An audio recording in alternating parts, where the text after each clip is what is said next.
I was a plumber here in Portland for many years, a good 15 years. I've been in the field, and basically I've lost my whole career because of this. The company that my husband worked for would supply cell phones for all their employees. When my husband was diagnosed the day before my daughter's birthday, it was heartbreaking. Hearing it from the doctor that he had a brain tumor, my heart sank. I felt like I couldn't hear. I became dizzy, and my whole world just felt like it was crashing. What stuck out the most the day that he was diagnosed is his physician asked him a variety of questions, and the last two questions were, how often do you use your cell phone?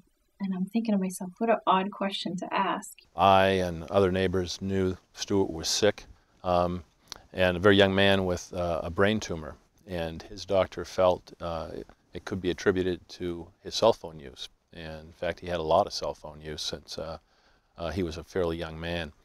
So Stuart brought it to my attention, and I offered to sponsor a resolution at our city council making October of 2010 Cell Phone Awareness Month in the city of Portland.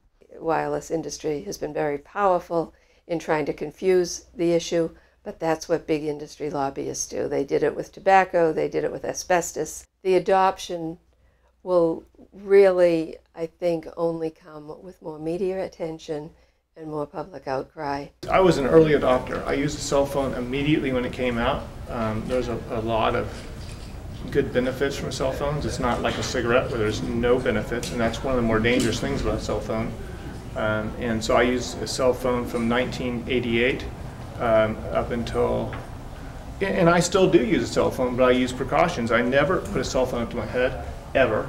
I text or I use speakerphone, and I limit my time to a cell phone. And these are all basic precautions that if I would have been told about over the last 20 years, I wouldn't have found myself with a brain tumor and put my life in jeopardy. Basically, I think it's my moral and ethical duty to inform other people who are not in the know on this issue, as I wasn't for 20 years. I consider myself a very informed person. I read 3 or 4 newspapers a day, and I still was not aware of the fact that I was effectively smoking 3 or 4 packs of cigarettes a day while I was using my cell phone for 20 years as far as cancer risk. That I'm really lucky to be alive right now after the experience I've had over the last year, which I attribute unequivocally, categorically, for sure to cell phones. I have a brain tumor, I had a brain tumor, an anaplastic astrocytoma grade 3 brain tumor the size of a baseball. My name is Kristen Frischman. My husband died December of '09. He was 42. He was an avid cell phone user. He lived in LA. He was in an entertainment industry.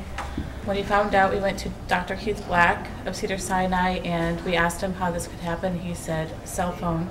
They know it causes brain cancer, but what's the harm of letting people know that it does? I can show you a picture of why now. This is our 28-year-old son that died in October 11th of 2008. Was diagnosed with glioblastoma brain cancer in March of 2008. He lasted 7 months and died 7 days after his 29th birthday. We went in and got his diagnosis from the neurosurgeon. We asked him, because we were naive at the time, and we said, what causes something like this? And he never hesitated once and said cell phone use. And he was a heavy user from 1998 until 2008. And I can't even hardly show you the stack of bills and papers that showed his usage on that cell phone was extremely high because he didn't have a landline. He just specifically relied on a cell phone for his daily use for everything. So that's what we want to get out, is we want people to know that this is just the tip of the iceberg. I don't think people realize what we're getting into. My name is Mindy Brown. My husband was Dan Brown. He was a defensive coordinator at Fresno State football team. He died March 13th, 2009, just 18 months ago. I'm here because I'm supporting Mayor Newsom for this bold move that he's making. You guys don't know how much awareness, if anything, it's bringing to the nation. People need to know. We didn't know your phone emits radiation. We joked about it, My husband's ear would get bright red, and he'd have to hold his phone out to here during his recruiting calls. He lived on his phone for 2 decades, and it ended up killing him. Here's a statistic. This is my husband. You're looking at it face forward, just like you're looking at him. Here's his ear canal. You hold the phone up, ear canal, tumor.